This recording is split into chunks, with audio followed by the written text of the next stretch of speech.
2024 में देखिए जनता त्रस्त हो चुकी है, जनता हर चीज़ को जान रही है और लोकतंत्र में जनता सबसे बड़ी मालिक होती है। जनताओं में से कुछ लोगों का यह आता है कि आपके जो मौजूदा सांसद है जिनके अनुमान लगाया जा रहा है कांग्रेस से जावेद साहब टिकट उन्हीं को लेकर लोग जनता में उनको लेकर नाराज़गी है कि जब भाजपा एनडीए की सरकार यहाँ लगभग 22 महीना चली थी माननीय नीतीश कुमार जी के साथ, उस वक्त सीमांचल में और किशनगंज में इनको घुसपैठ क्यों नहीं दिखा?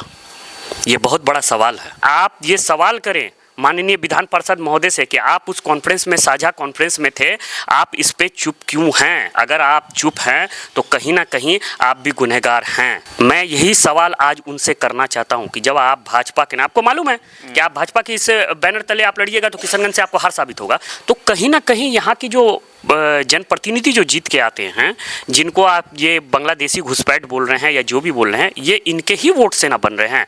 सलाम आदाब, मैं रमीज़ रेज़ा, आप देख रहे हैं केडीबी लाइव। आज हम आपको एक ऐसे युवा से मिलाने वाले हैं जो लगातार राजनीतिक और सामाजिक क्षेत्रों में अपनी पहचान बनाते जा रहे हैं और किसी नाम और तारीफ के मोहताज नहीं हैं। आरजेडी के अल्पसंख्यक प्रकोष्ठ के ज़िला अध्यक्ष जनाब फरहान साहब हमारे बीच हैं। हम इनसे आपको रूबरू कराएंगे और इनके विचारों से आपको अवगत कराएंगे। फरहान साहब, सबसे पहले केडीबी लाइव के इस प्लेटफॉर्म पर हम आपका खैर मकदम करते हैं। बहुत बहुत धन्यवाद और आपके चैनल के माध्यम से आपके चैनल का भी शुक्रिया अदा करना चाहता हूं और तमाम आपके व्यूअर्स का भी। चलिए, सबसे पहले हम उसी मुद्दों पर बात कर रहे हैं जो आज सीमांचल में जिसकी चर्चा काफ़ी जोरों पर हो रही है। कैलाश चौधरी और सम्राट चौधरी द्वारा लगातार ये बातें कही जा रही है कि यहाँ पर बांग्लादेशी घुसपैठियों का जो है सारी चीज़ें बढ़ता जा रहा है। गिरिराज सिंह भी इस तरह की बातें करते रहते हैं सीमांचल को लेकर के। और एक बात इसमें जो कहा गया है कि इसमें जो महागठबंधन के जो नेता है, जनप्रतिनिधि है, उनके संरक्षण से सारी बातें की जा रही है। क्या आप कुछ कहना चाहेंगे आप उनको लेकर के? सबसे पहली बात, ये मुद्दा जो अभी आप सबका सामने आया है कि भाजपा के प्रदेश अध्यक्ष और कृषि मंत्री ने जब ये प्रेस वार्ता किया किशनगंज और पूर्णिया में, हमारे किशनगंज के माननीय एमएलसी साहब भी उस साझा कॉन्फ्रेंस में शामिल थे, तो मैं आपके चैनल के माध्यम से ये सवाल पूछना चाहता हूं कि जब भाजपा एनडीए की सरकार यहां लगभग 22 महीना चली थी माननीय नीतीश कुमार जी के साथ, उस वक्त सीमांचल में और किशनगंज में इनको घुसपैठ क्यों नहीं दिखा? ये बहुत बड़ा सवाल है। उस वक्त क्यों नहीं दिखा? आज गठबंधन टूट गई, माननीय नीतीश कुमार और माननीय उप मुख्यमंत्री श्री तेजस्वी यादव जी द्वारा आज ये जातीय जनगणना पे या विकास की बात या जिस तरह से अभी नौकरियों का जो नियुक्ति पत्र दिया जा रहा है, तो कहीं ना कहीं इससे ये भाजपा जो बैठी हुई है केंद्र में, ये बहुत ज़्यादा घबरा गई है। इनके पास कोई एजेंडा नहीं है। तो सीमांचल सीमावर्ती क्षेत्र है, हम लोग सब जानते हैं, किशनगंज दो बॉर्डरों से घिरा हुआ है।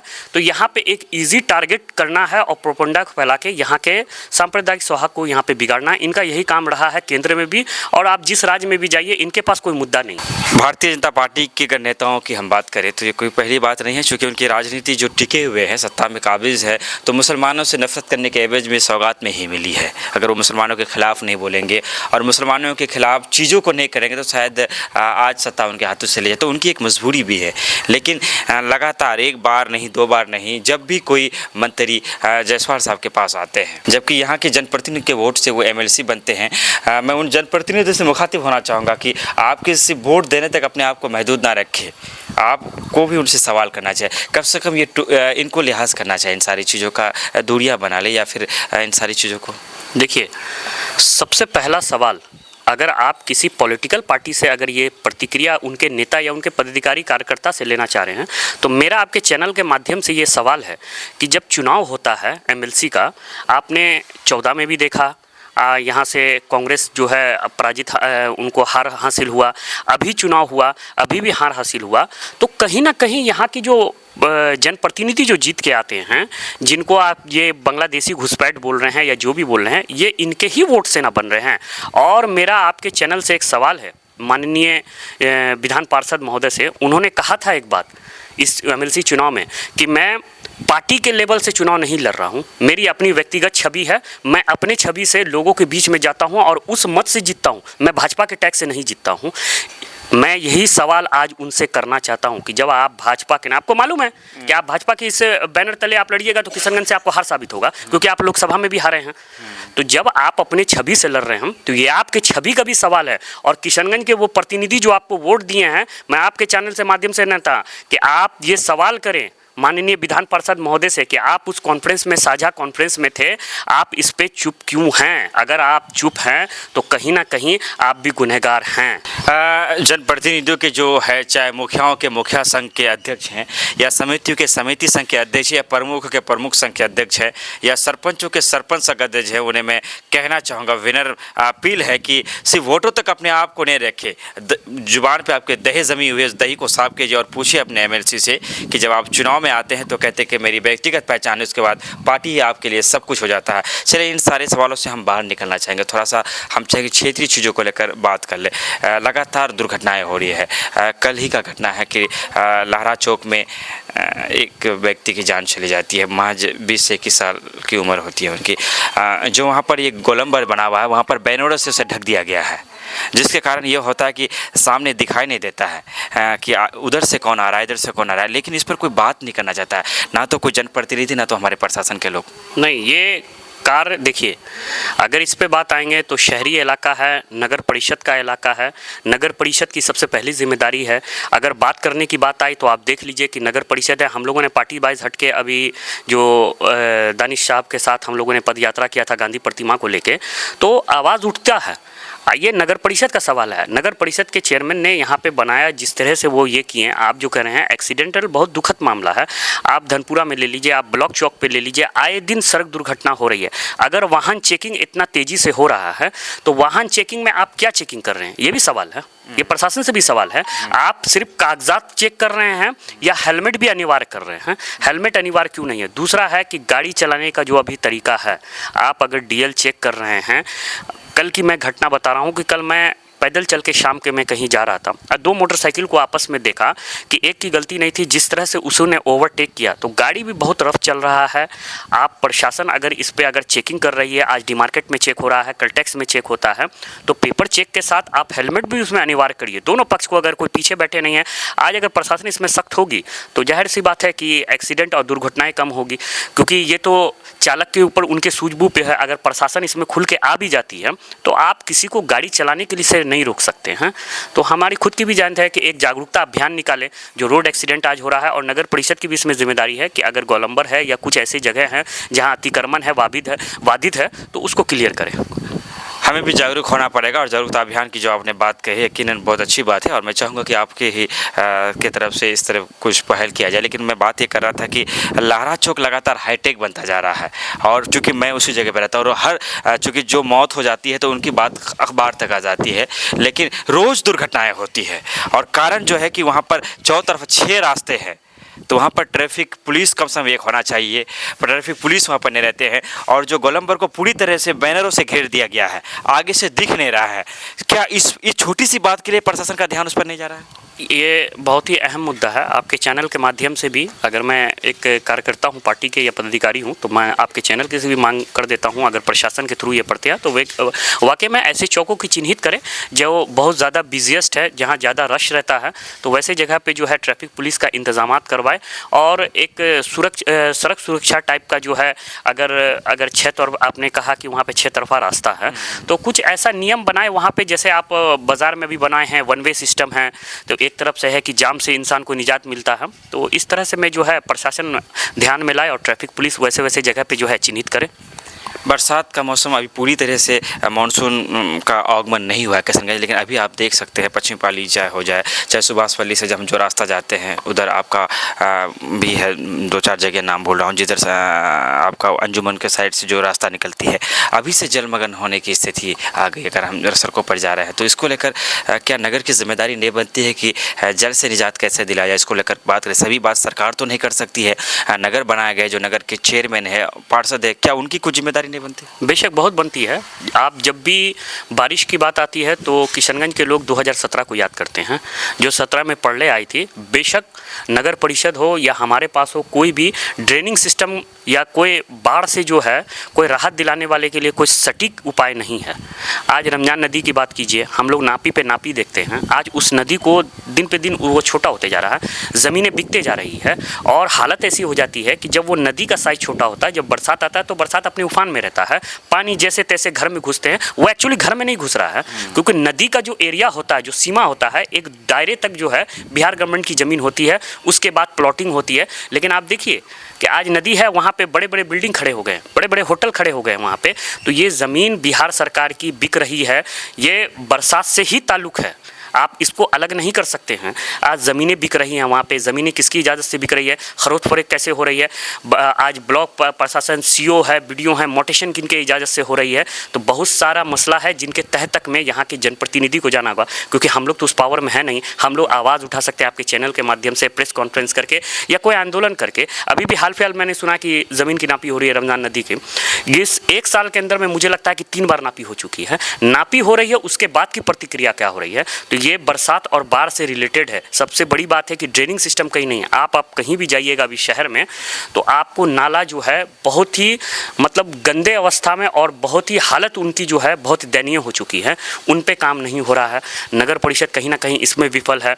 जहाँ पे रोड बनना चाहिए, जहाँ पे वाकई में इंसान को परेशानी हो रही है, ज़रूरी नहीं कि हर चीज़ नगर परिषद से है, विधायक फंड से कहीं। आप हमारे लाइन में आ जाइए, हमारे लाइन में सांसद महोदय का जो घर है वहाँ से लेके आप धोबी पट्टी तक आप वहाँ पे जाइए, आपको मुझे यकीन है कि कोई बूढ़ा इंसान और गर्भवती महिला वहाँ से टोटो से नहीं जा सकती है। टोटो से नहीं जा सकती। आपके बातों के दरमियान एक अहम मुद्दा निकल रहा था बीच से, चूँकि उन सारी चीज़ों पर अक्सर लोग बात नहीं करना चाहते हैं। चूँकि आप इंटरेस्टेड हैं उन सारी चीज़ों में बात करें तो मुझे भी अच्छा लग रहा है। मैं चाहूँगा एक समस्या और है, जाम की जो बात अगर किया जाए तो उसके लिए बहुत सारे तत्व जिम्मेदार है, लेकिन एक सबसे बड़ा जो फैक्टर है ना कि जब हम दुकानें लगाते हैं, दुकानें बनाते हैं तो पार्किंग के लिए जगह नहीं छोड़ा जाता है, जबकि नियमावली है कि कौन इंजीनियर उस दुकान के नक्शे को पास करता है जो पार्किंग के बिना दुकान को बनाने की अनुमति दे रहा है। चलिए जो हुआ हो गया, लेकिन अब जो नए मकाने बने, नई दुकानें बन रहे हैं, आज भी बिना पार्किंग के दुकानें बन रही है। कारण होता है कि जो लोग जाते हैं उन्हें सड़क पर गाड़ी रखने पर मजबूर। अगर दुकान हम यहाँ दुकान होगा,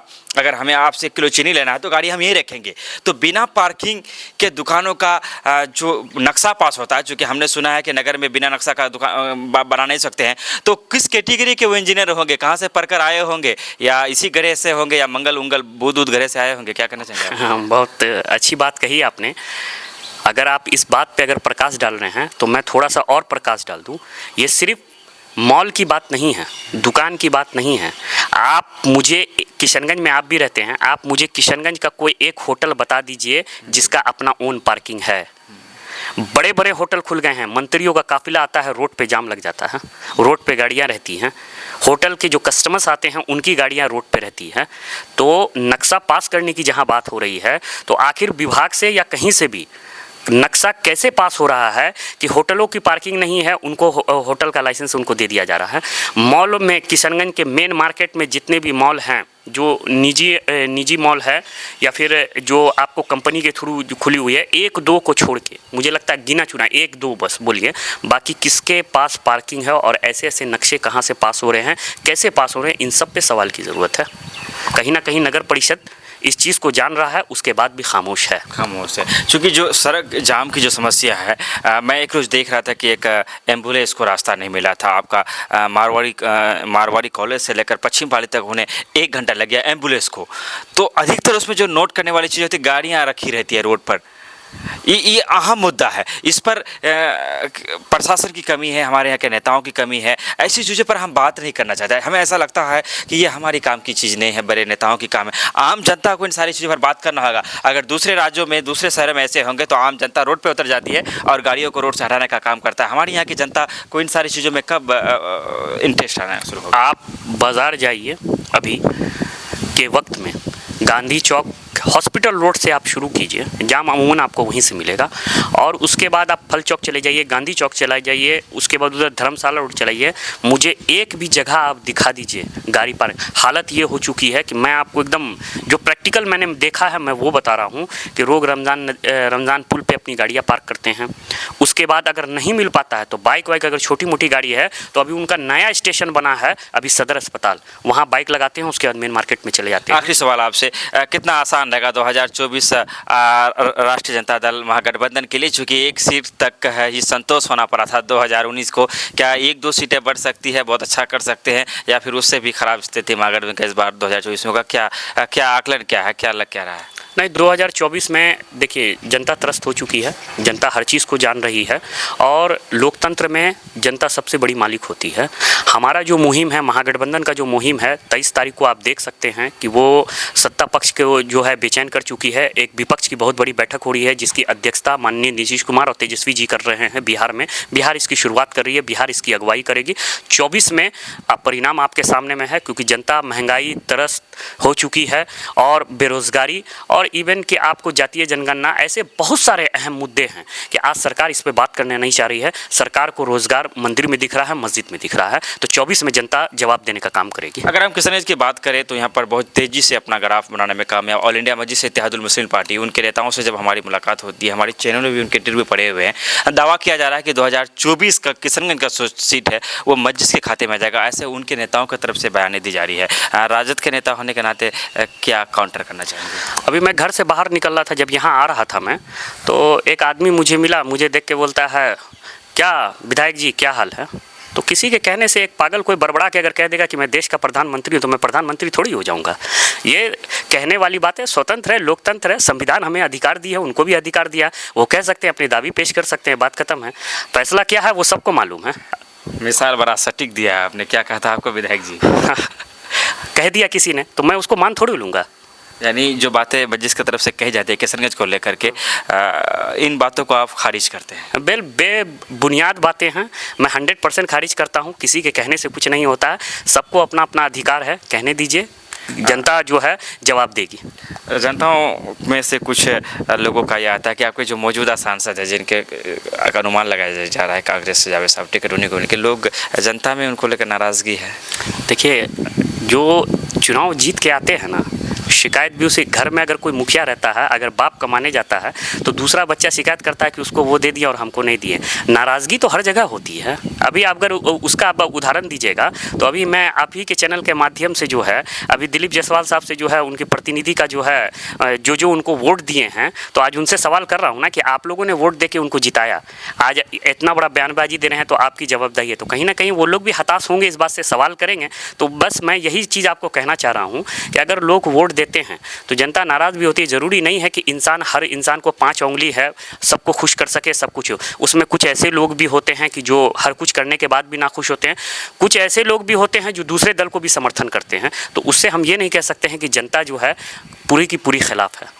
चलिए, बहुत बहुत शुक्रिया आपका। ये थे फरहान अख्तर साहब, जो कि राजद के अल्पसंख्यक प्रकोष्ठ से किशनगंज के जिला अध्यक्ष, लगातार अपनी बातों को रख रहे थे। हम चाहेंगे मर्यादित तरीके से आप भी अपना जवाब दे सकते हैं कि हम दोनों के बीच जो वार्तालाप हुई, आपकी इसमें क्या राय है। विदा लेते हैं आपसे। धन्यवाद, शुक्रिया, आदाब।